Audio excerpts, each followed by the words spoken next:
It's an organization, if you know anything about the Zeigler Auto Group, it's an organization that's growing. It was started 50 years ago by Aaron's dad, Harold Zeigler, with one store, a Ford store in Michigan.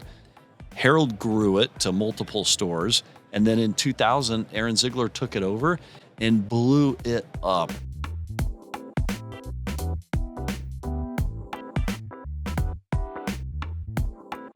Hello and welcome to the Walk Around podcast powered by JM&A Group. I am one of your hosts, Mark Spoto, joined by my co-host, Heather Wilkinson. Hello, Heather. Hello, Mark. Glad to be here. Yes, and here we are today at NADA live in New Orleans. We made it. And also joining us is Sam Dark, Chief Operating Officer of Zeigler Automotive Group. Sam, thanks for having welcome. me. Yeah, thank you. We really appreciate it. Yeah. It's kind of exciting to actually be here in New Orleans after they've had this historic snowstorm. It's like snowpocalypse, and then car dealers decide to come here. It's crazy. Yeah. So that's where we wanted to start. Oh, okay. Any fun story you can share about how you even got here? No, it's not fun. It was not fun. It was like the story of tenacity, which is the auto industry, right? It was like, you know, in Chicago where we have a ton of snow all the time. It was like 2 degrees. And they start canceling flights into New Orleans because you got a few inches of snow here. It's like, what's up with that? Two flights canceled. We pivoted. We got a flight to Houston. And then Houston, we have a problem. We went to the rental agency. Actually, I shouldn't admit this on air, but I will. I have a 1-day round-trip rental car here at the hotel in New Orleans.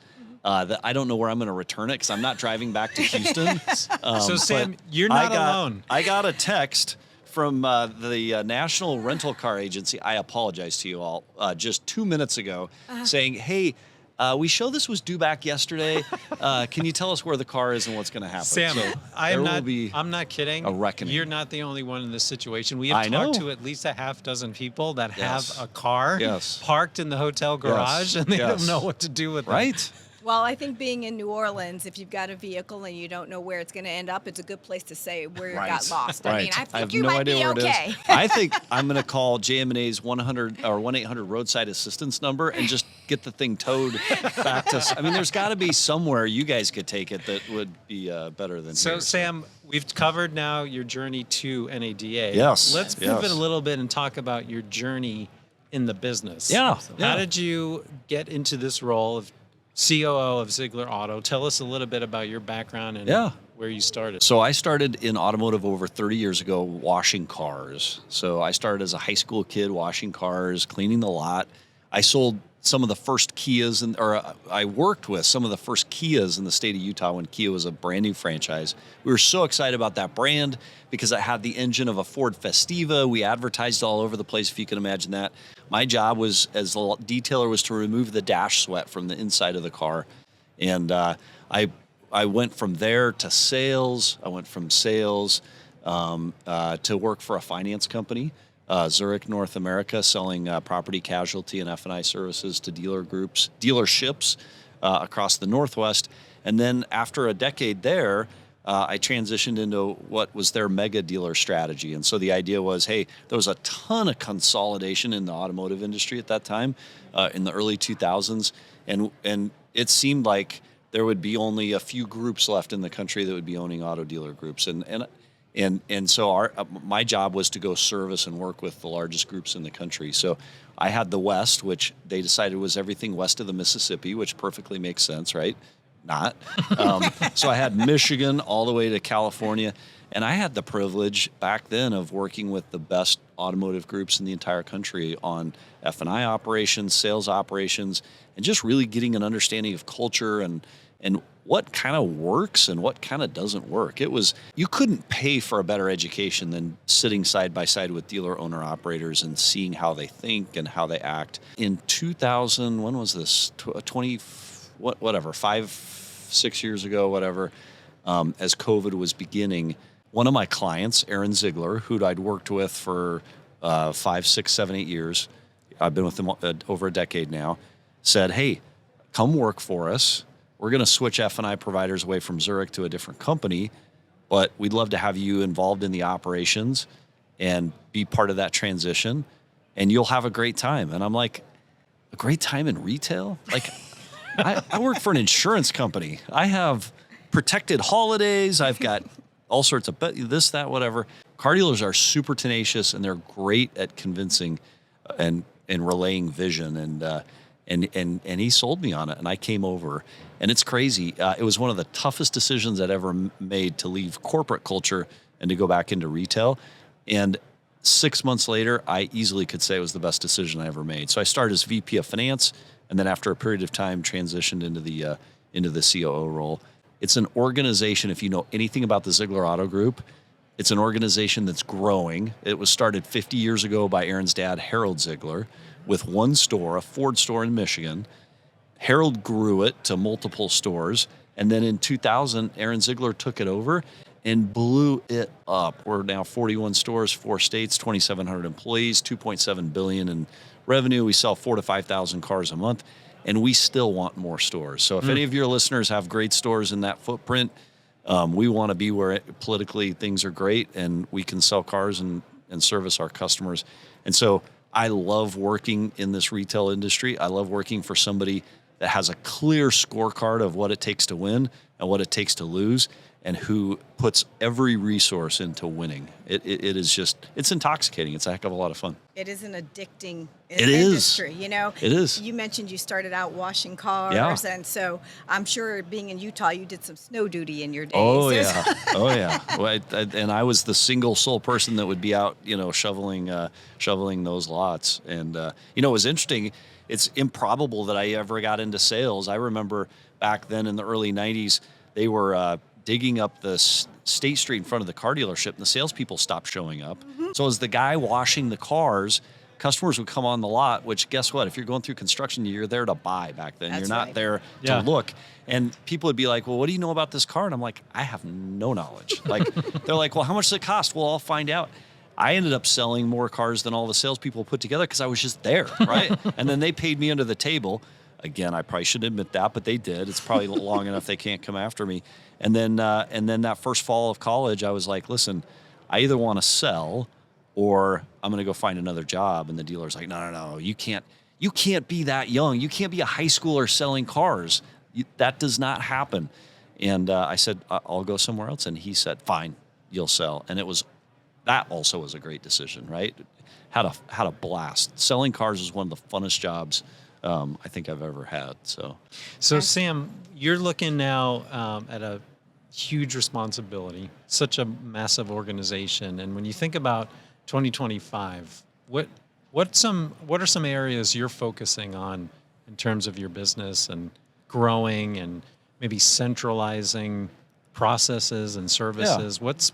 What's on your mind for 2025? So to be sure, my role is to support the vision and execution of Aaron Zeigler, who is an incredible business leader, and he does an incredible job. I learn every day. What I think he would say, and I'm 100% aligned, is that this is an enormous opportunity this coming year to just win, right? So interest rates are going down, manufacturer incentives are going up, the supply chain is good, used cars are we got to figure that out. We got to manage expense on inventory. But there is an opportunity to win right now, especially with, it feels like there's a lot of goodwill politically and economically. Like the things that used to be headwinds feel like they're tailwinds now. And if we're set up and to win and we're ready to maximize that, we'll 2025 could be one of the best years in a long, long time. So. Speaking of being set up to win, Sam, based on Zeigler Automotive Group's size, brands, you cover a lot of brands, where do you see the opportunities when it comes to fixed operations? Customer retention, loyalty is so important in our business. Yeah. How is that playing into your vision and strategy to grow your fixed operations? Yeah. So at our group, we've got a director of fixed ops. He does an incredible job engaging with our teams. The big thing, it seems to me, with fixed ops is figuring out how do we deliver that experience to the customers where they want to be serviced. So remote service is a big deal, right?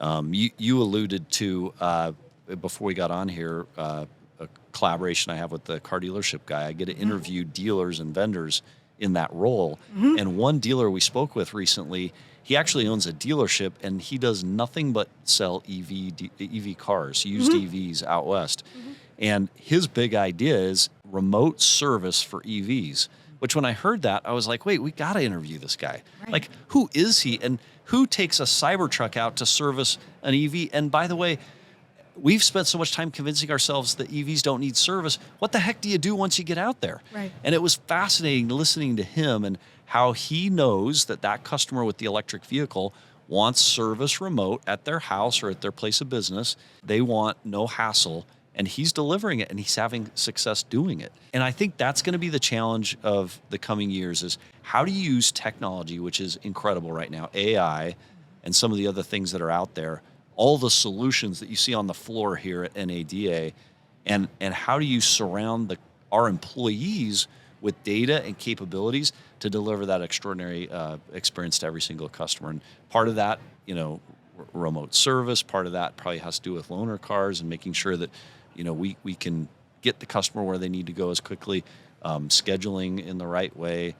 There's probably a lot of different components that go into it, but fixed is a huge, and it's an important part of it. So, hey, Sam, I'm glad you brought that up because, sort of on that same note, we've talked a lot over the years about digital retail, right? And the idea of purchasing a car online. Yeah. And, certainly I think at this point, the sentiment is consumers want to shop online. They want to research. They want to do as much as they can. But because this is such a significant purchase in their lives, there's still a human interaction that they're craving, and that's part of the process. But the focus now is understanding how can dealers create a better experience and make that kind of transition from shopping and research and even down to the car payment online and continuing that into the store transaction and that experience. So what are some things you guys are doing at Zeigler to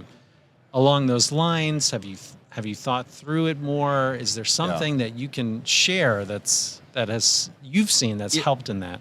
I don't think there's a silver bullet per se for that. I think, it's interesting as part of the CDG deal, I interviewed the president of a public, and the episode hasn't been approved yet, so I'll loosely quote it.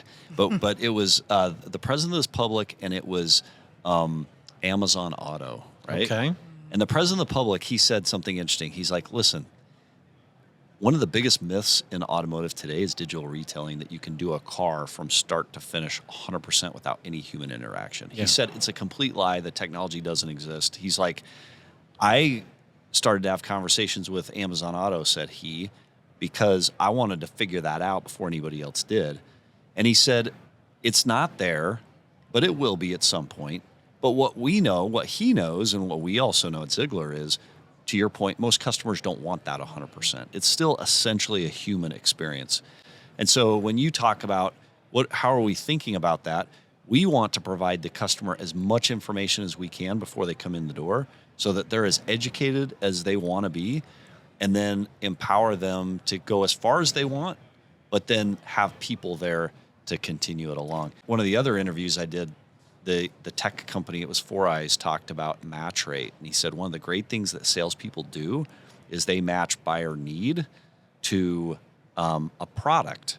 And he said AI has done a terrible job of that. And all of the technologies that are tools on websites, manufacturer OEM websites, they do a terrible job of doing match between customer need and a vehicle. And he said a salesperson does an extraordinary job of that.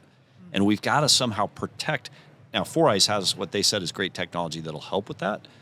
But we've got to protect that customer relationship between the salesperson and the customer, and the salesperson's ability to, connect with the customer and create that great experience and move it across the finish line. Because left alone, it's not as good. It's not. And Sam, one of the things that I hear a lot from dealers is there's great technology. There's AI. There's all these communication tools. Yeah. How do I get my sales team, my sales desk to prioritize these tools, know where to start? Yeah. Because I think, yes, consumers understand there has to be human interaction.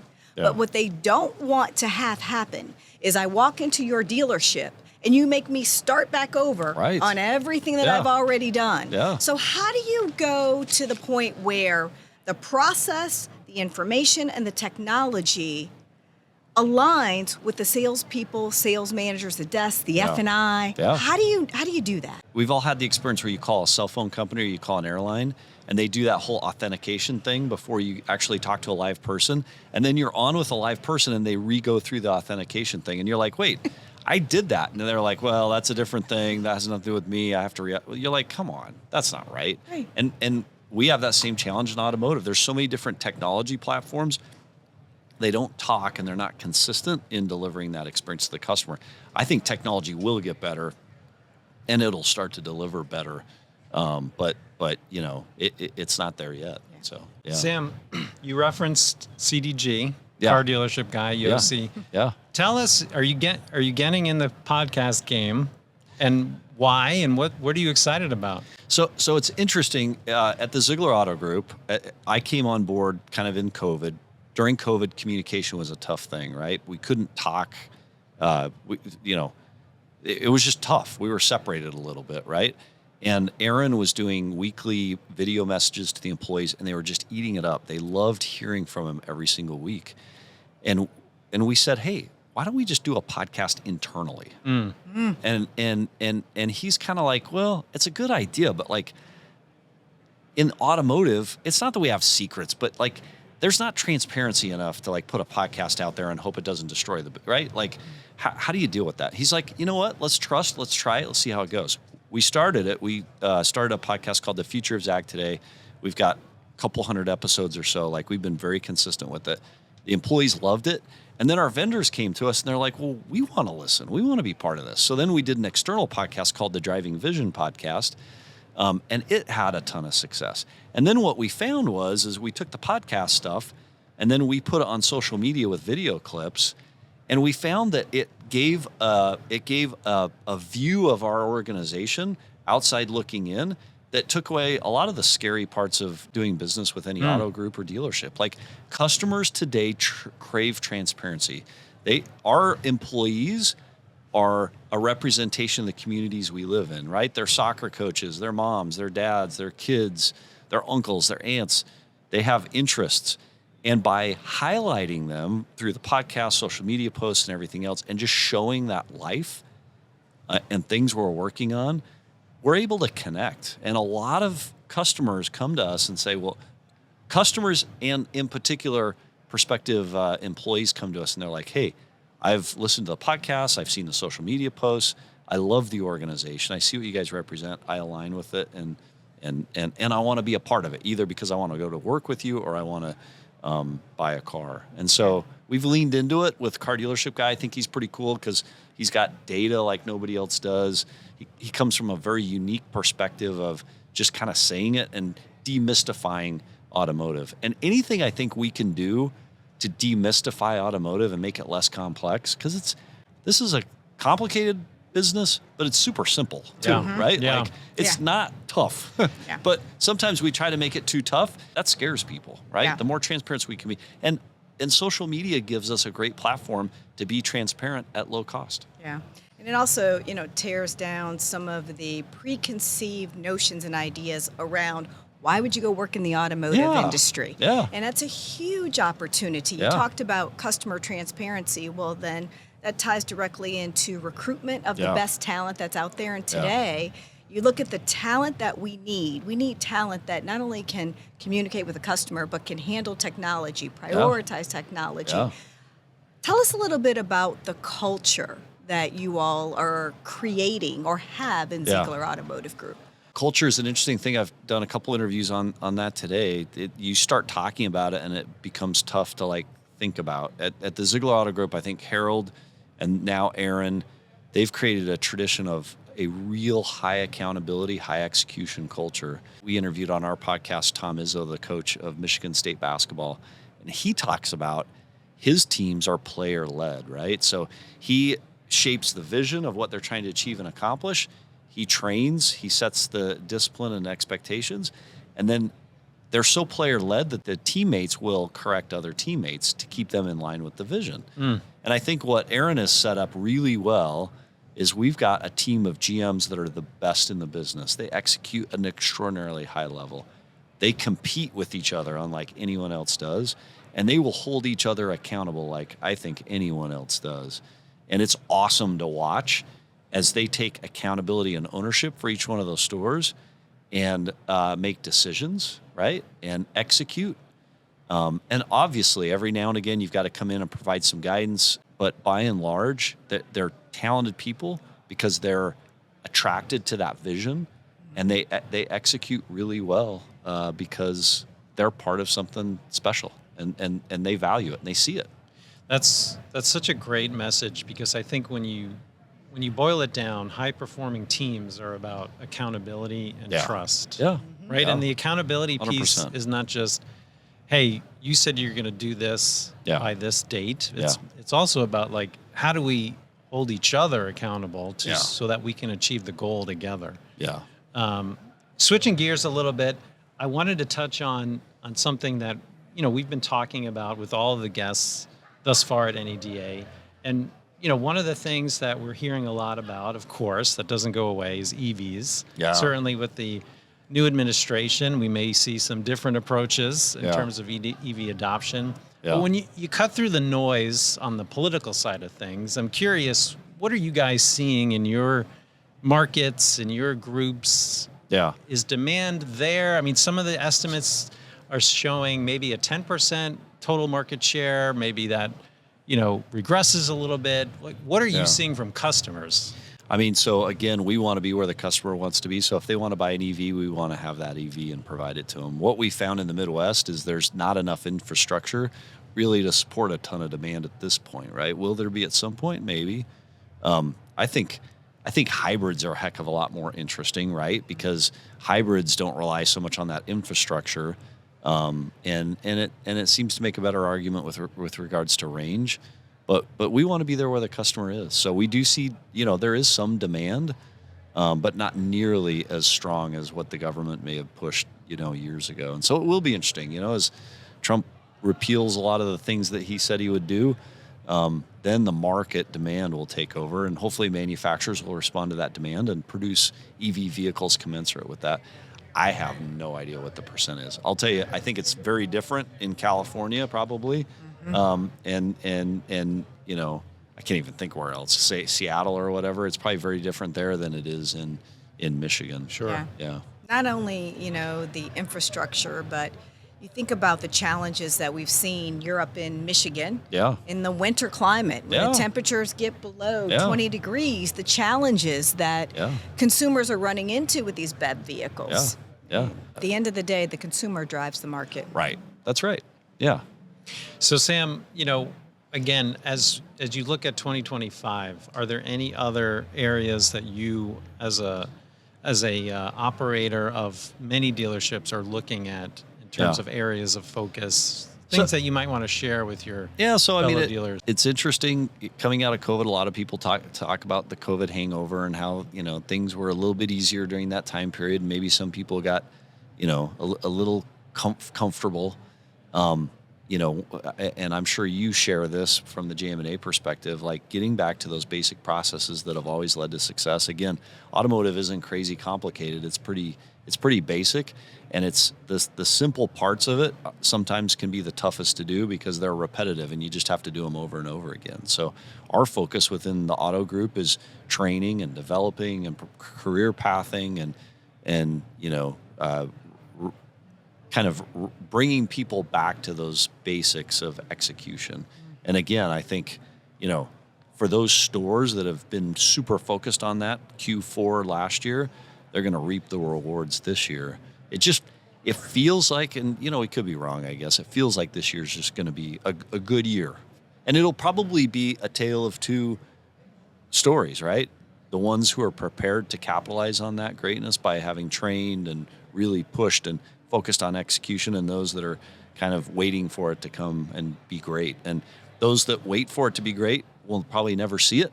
And those who have trained and implemented and gone around the showroom floor or the convention floor here looking for great solutions, AI and other things to better deliver customer experiences, they'll capitalize and they'll win coming into this next year. Well, Sam, we could talk to you for the rest of the day. I know. Heather, did you have one more thing you wanted to share? No, I just think, based on talking about the year, this might be a good time to get some best bets. Yeah. From Sam on forecasting for 2025. Oh, Yeah, wow, so all right. here- What you foresee.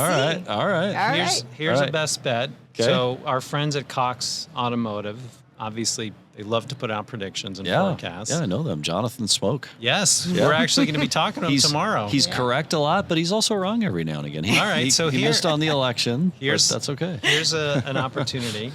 His prediction or his thought is that 2025 will be the third straight year of sales growth. Are you betting on that? Yeah. Absolutely. Absolutely. Okay, Yes. good. All right. That's a positive outcome. Yes. This will be the best year in the automotive market since 2019 And how do you define best year? from a profitability standpoint. I don't know. Yes, let's work towards that. Okay. Right? I Let's love work it. towards that. Yeah. I love it. Yeah. Profits were interesting during COVID. So he's saying you'll outpunt that, right? Yes. Yeah, that's interesting. I hope so. Heather, you got Yeah, one I'll more? do. I'm not going to down that. Yeah. Yeah, I mean, and I kind of think I know where you might go based on our first two bets, but he really talked about Cox Automotive Group talked about the market outlook, Yeah. and that the outlook for 2025 is it positive, and that consumer Yes. sentiment going into 2025 is improving. Do you see that as a Oh, best yeah. bet? Yeah. So, the market seems cloudy a little bit by weather. We've had extremely cold weather the past couple of weeks in all over the country, right? And snow here and whatnot. So that's going to obscure it a little bit. Well, I would just say, from the automotive industry perspective, from your perspective, I think Yeah. from our perspective, we want it to be a good Yeah, year yeah. for all of So us. we go right? make it. Absolutely. We go make it. Absolutely. Let's make it yes. happen. Yeah, We're gonna, and that's one thing we do. You look Yes. at NADA. We Yeah. fought our way through. We made it here. Yeah. We make things good. That's Yes. one. We always make sure the Yeah. glass is half full. Yeah, that's true. Yeah, in automotive, it's one of the most tenacious, vibrant industries out there, and we kind of make our own success. So, Right. yes, the answer is always going to be positive. Yeah. All Sam, right. thank you so much for joining us. Thank Good you. luck Yes. I appreciate on your having new me. podcast career. Yeah, it's fun. Yes. Yeah. It is It's fun. a side gig, though, but it is fun. Yeah. Yeah, we feel the same way. We have a Absolutely. great time doing this, Yeah. talking to folks like yourself who can share some Yeah. really cool and interesting Don't insights. you find, and this is a big reason why I do what I do, in particular with the car dealership guy, it's good vibes for the dealer group and it's great recruiting, but I learn a ton. Absolutely. And I become smarter as a result, and then I bring that back into the business. And I think that's one of the cool things about the car dealership guy platform is if you listen to those podcasts and you study them, you become a smarter human being in automotive, and then you execute better and you believe better, and then we create that positive result we were talking about. You ask better 100%. questions, Yeah. all of it. Well, Yeah. thank you, Thank Sam. you. It Thanks, was such Sam. a pleasure to Thank meet you. you. All Thank you. righty. Great, Appreciate it. great talking with you. All right. Enjoy the rest of the show. Thank you, guys. We really appreciate you joining us today on the walk around, and we hope you enjoyed the episode. Please be sure to like, share, subscribe, and follow us. We look forward to seeing you next time on the walk around.